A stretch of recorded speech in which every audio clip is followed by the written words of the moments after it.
We're going to start off with the Arizona Cardinals. And up top, we got the wide receivers. They brought in A.J. Green, DeAndre Hopkins. We know he's a monster. And the depth is just phenomenal because I like Christian Kirk. They bring in Rondale Moore. Let me hear what you think about this receiver core. So that's probably the strongest unit they have on the team, in my opinion. I was a huge Rondale Moore fan. I thought he would have been perfect for the Niners offense, Tennessee, Green Bay, anybody the Rams even. I'm very happy he didn't end up with the Rams, actually.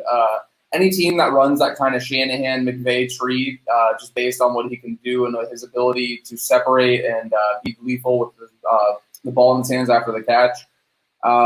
Andy Isabella is a weird one because he was a guy that was very interesting coming out. He graded, like, for anybody who's into, like, PFF and stuff like that, his PFF grades were off the charts. He played at UMass, so it's kind of like how tough were the DBs he was going against, really. But he's insanely quick. I just don't know that they've figured out the way to utilize him properly, but he's another guy where he's just so fast, you're going to kind of have to respect his speed at a certain point, and Kyler does have the arm strength to get it to him.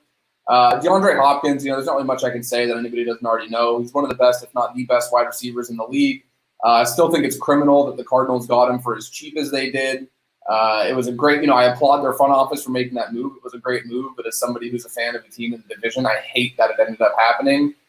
AJ Green's the one that's really interesting because I have always been a fan of AJ Green's. I think that playing in Cincinnati, no offense to Andy Dalton, but having Andy Dalton as his quarterback, they never really got the exposure that a duo like that deserved because the two of them did put up phenomenal numbers. They never won in the playoffs, so I think that kind of hurt them, but they were a perennial contender where they were either in or very close to the playoffs almost every year they played together. And AJ Green was a huge reason why.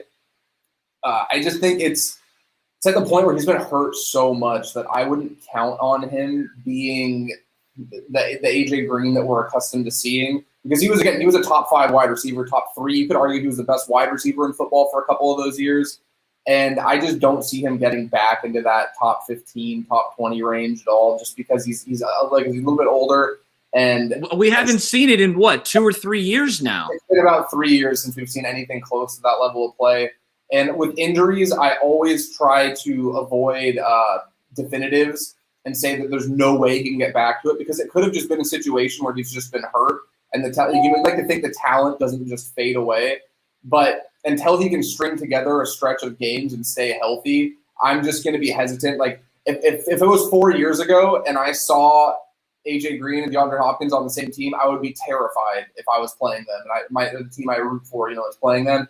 Now it's kind of just like you're going to have to prove it to me again for me to have that kind of worry just because – again, it's the unfortunate nature of the business. When you get hurt that often, it's just not really striking fear in me. Tyler Boyd kind of took over when they were both on the same field together. It to me, looked like the better receiver of the two. And I know AJ was slowed down a little bit. And the Bengals got into a position where they didn't really even need him with T. Higgins coming on last year too. So I don't think this is like a situation where it's like a star player, bolting for greener pastures. I think it just ended up being, Arizona was willing to take a chance on him, and I forget what his contract is. He's getting a decent amount of money for a guy who's been hurt the last couple seasons. So, as a Niners fan, I hope that he, doesn't turn into the AJ Green of old. But as a football fan, we hope he's washed. We hope he's washed. Yeah, we hope he's washed, but it's healthy washed. We hope that I never wanted the injuries to be the reason why, or I just hope that he goes up against an Emmanuel Mosley or Jason Verrett, however the chips may fall, and they're the ones locking him down. The ideal scenario would be him at his best, but the Niners DBs are so good that they're just shutting him down. But, I just – that whole receiver group looks good. And then, I still think Christian Kirk's pretty good. I know a lot of people aren't really big on him. I think he can still play. I think especially considering where he's going to be a 4th, 5th wide receiving option. So he'll be all right. The really interesting thing about the Cardinals is that, Cliff Kingsbury comes from this air raid – Mike Leach offense that's, predicated on spreading the field out, going empty, having 4 wide receivers, 5 wide receivers on the field at the same time. So you'd think that the passing concepts would be very exotic and you get all these different looks that teams aren't used to seeing. And just based on my opinion from what I see, I think that their running game is actually way more diverse and way more complex than their passing game. A lot of their passing concepts are very vanilla and very just, run-of-the-mill, not really going to give defensive coordinators and defensive units a hard time.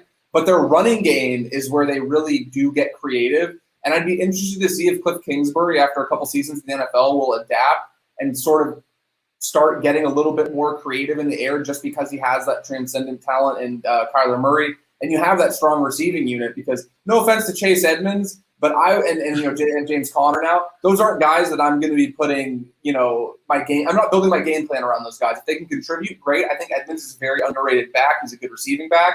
But I'm going to want to win games on the back of Kyler Murray, DeAndre Hopkins, and if you get a healthy AJ Green. So it'd be really interesting to see if he does spice up the passing concepts a little bit.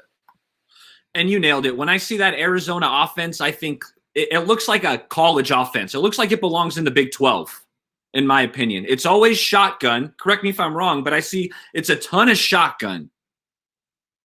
Yeah, they run a lot of shotgun. They run a lot of 3-4 wide receiver sets. They run a lot of empty sets with no running backs. They'll have 4 wide receivers and a tight end.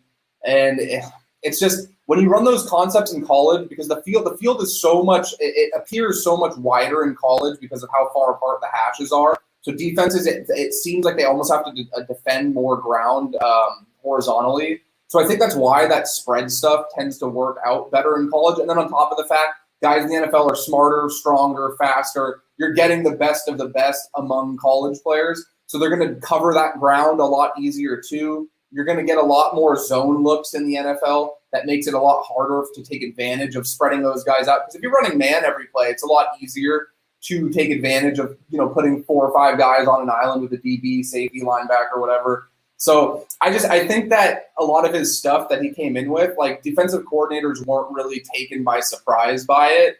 And that's why you see a lot of their offense ends up being a play, not necessarily working out right off the bat. But Kyler Murray's so good at buying time with his legs that'll either hurt you by scrambling or buying enough time to make throws downfield as the play devolves and it essentially turns into a scramble drill. Like their most impressive plays to me have come from scramble drills or him literally scrambling for first downs. It's not anything that Cliff Kingsbury's drawing up. Jordan, absolutely. And that's what I was going to say. I feel like it's hard to do, but if you can contain Kyler Murray in the pocket, you are really limiting his talent because he's most effective on the run, breaking the pocket. Because I was watching, just to get a feel for this NFC West, I watched the Rams versus the Cardinals. It was later in the season, and there was multiple batted balls. And Kyler Murray's throwing balls into the back of their offensive lineman's helmet. It's just being 5'9", 5'10", if you can contain him, it makes things difficult to see receivers down the field. Yeah, and that's one thing that it's, I'm like 6'2", man. I'm not some gargantuan tall person, but I understand there's a huge difference between being, like a lot of these quarterbacks, like I think Jimmy G's 6'3", Trey Lance is 6'4", Goff was close to 6'4", if I recall correctly. Like when you're that height, you can see over the line of scrimmage fairly easy. Kyler Murray is like 5'8", dude. He might even be 5'7" for all we know. A lot of times they boost egos a little bit by giving them a couple inches, on the depth chart. So I think that really does factor into this, where you have to take – and same thing with Russell Wilson. Russell Wilson's like 5'10". He could be closer to 5'9". And I used to think, no, these guys make the throws. That's not really an issue. But if you watch closely, the plays where they are confined to the pocket and they are stuck behind these offensive and defensive linemen who are 6'5", 6'6", some even close to 6'7", and they're these just huge human beings too. They're not just tall or wide. It really does limit what they're able to do. And I think that there actually is a conversation to be had where are Kyler Murray and Russell Wilson and some of these shorter mobile quarterbacks bailing on plays out of the pocket even when there's no pressure simply because they can't see over the line of scrimmage. And it's not me trying to make jokes about him being short or being small. It's a literal physical limitation I feel like that exists there because there's times where I'm watching, and again, sometimes quarterbacks can feel pressure and sense pressure that isn't there, but there's times where I'm watching these guys and they're bailing on completely clean pockets to run out and make throws outside of the pocket. And I genuinely am starting to believe that there are times where they're literally just blinded by having bigger people in front of them that they can't see over. And just like you're saying, that's when it almost benefits you to do a contain rush almost off the edge instead of getting upfield. Like I think one of the reasons why Kyler Murray has gashed the Niners so much is because the Niners run that wide 9 technique on the defensive line where it's just pin your ears back and get upfield as quick as you can. And they're getting upfield so quickly because A, they have very good D linemen. B, the Cardinals' offensive line isn't very good, particularly at tackle. So you're getting upfield very quickly, but Kyler has the ability then to step up, find these little holes. And the benefit of being a smaller, craftier guy like that is he's going to find gaps that other guys might not. And it's extremely frustrating to watch as a fan. So I can only imagine how it is as a defender when you do everything right and you're beating the tackle off the line of scrimmage, you're winning your one-on-one rep, and this shifty little quarterback is scrambling for 15, 17, 20 yards, whatever you're in there. So, yeah, I think that after a couple seasons. It's so annoying. It's so annoying to defend. It's like you think you got him. He squirms through the gap, and then he's off to the races because he is so quick. He is, and he's a tremendous athlete. That's the thing. Again, like, I understand he's a little bit limited in height, and I think that's why there was even a question if he would go number 1 the year he did, just because people were a little thrown off. If he was 6'3", he would have been one of the most touted prospects in a long time.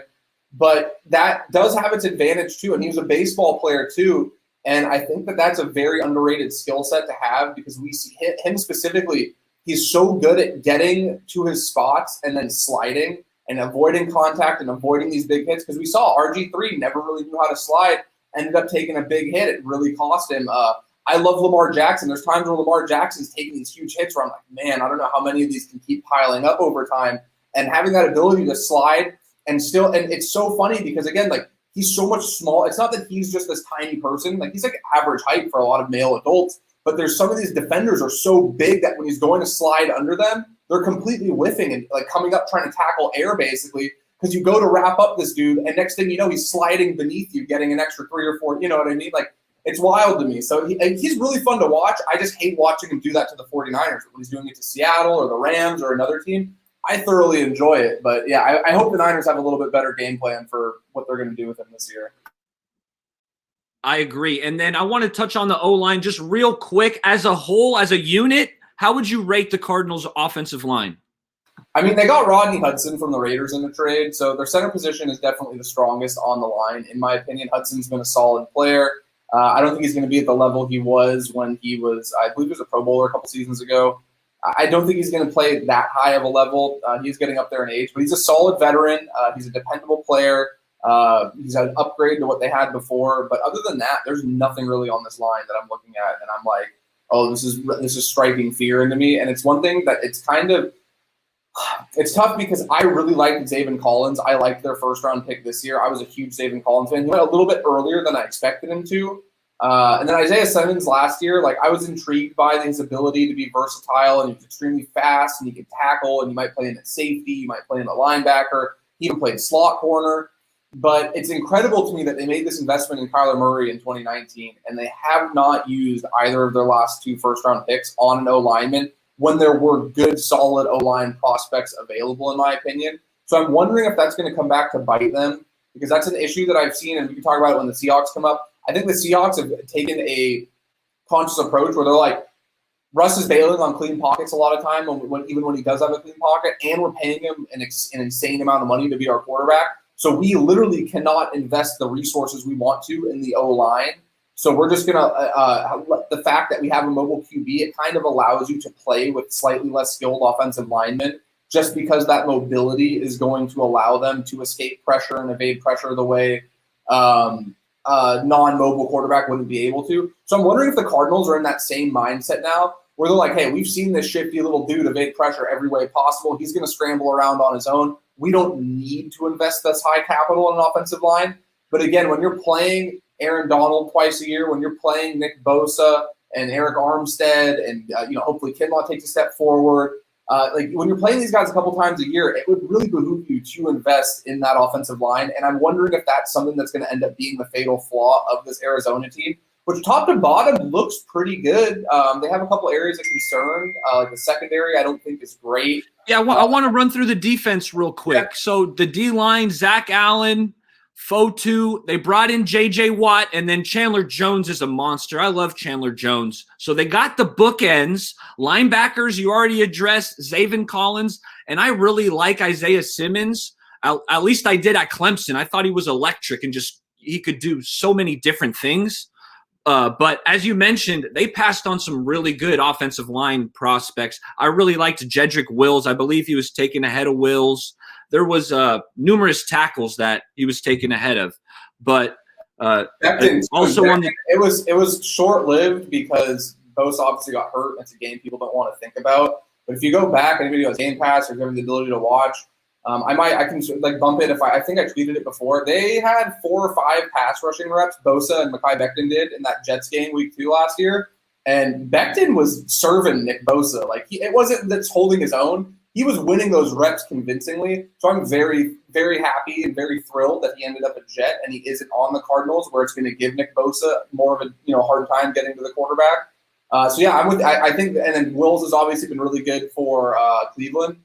And Simmons could end up being a good player. It's year one. I don't like rushing to say it was a bad miss after 1 year. There's plenty of guys that have taken a couple years to develop. It's just the theory of ignoring the O-line and then being like, well, our quarterback's always under pressure. Like, how did this happen? Like, well, because you ignored addressing the offensive line and you're drafting inside linebackers in the first round every year, which is a position, it's just a position that I don't think you need to address that early. But, it's not my team. It's Steve Keim's team. So, yeah, it feels like Kimes has been there forever. All right, this secondary, let's dive into the secondary real quick because I want to move to the next team. But Malcolm Butler, Byron Murphy, what do you see in this secondary? And Budda Baker, of course. Budda Baker's a phenomenal player. Yeah, Budda Baker. Yeah, I'll start with that. Budda Baker is one of the best safeties in the league. I love watching him play. I think that he is just a phenomenal overall talent. Very, very hard-hitting safety, really good tackler, great against the run, good in coverage. He's a phenomenal player. The secondary is very interesting because I think that Byron Murphy's a good slot corner. Guys like Alford and Butler are obviously, not the player they may have been a few years ago, but I think they still have a little bit left in the tank. Butler's been solid for Tennessee. He hasn't been great, and I don't think he's been bad. But, we should be able to expose that secondary a little bit. We should be able to expose it.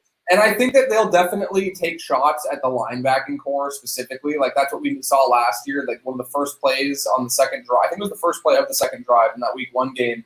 They ran the choice route out of the backfield with Raheem Mostert, and they had Kyle got him one-on-one with Isaiah Simmons. And it was kind of like a, hey, welcome to the NFL, Rook moment, where he just, got a little bit of separation on that choice route, sold it to the outside, cut back in, and he ends up taking it for a 75-yard touchdown. You ain't catching Raheem. No, nobody's catching Raheem.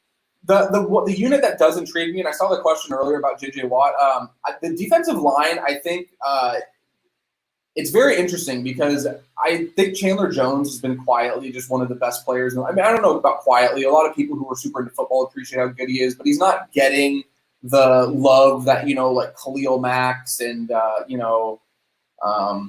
like Myles Garrett and some TJ Watt, some of these guys get when he's been as productive as any of those guys mentioned.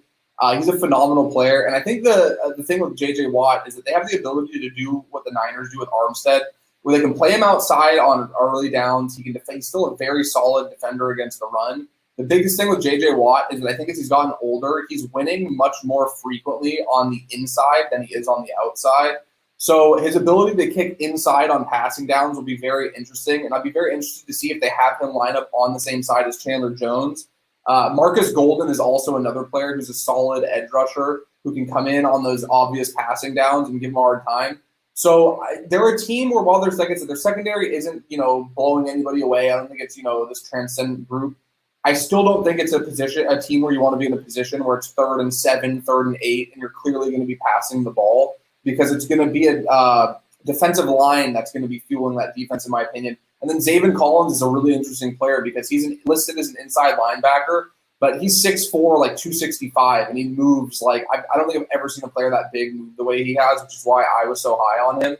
I think he could end up playing that opposite edge. So if you end up in a situation where you have Golden, Watt, Chandler Jones, and Zaven Collins all rushing QB at the same time, I think it'd be a nightmare for Jimmy, Trey Lance, Russell Wilson, Matt Stafford, whoever they may be going against in a given week. You're not going to want to go up against that unit.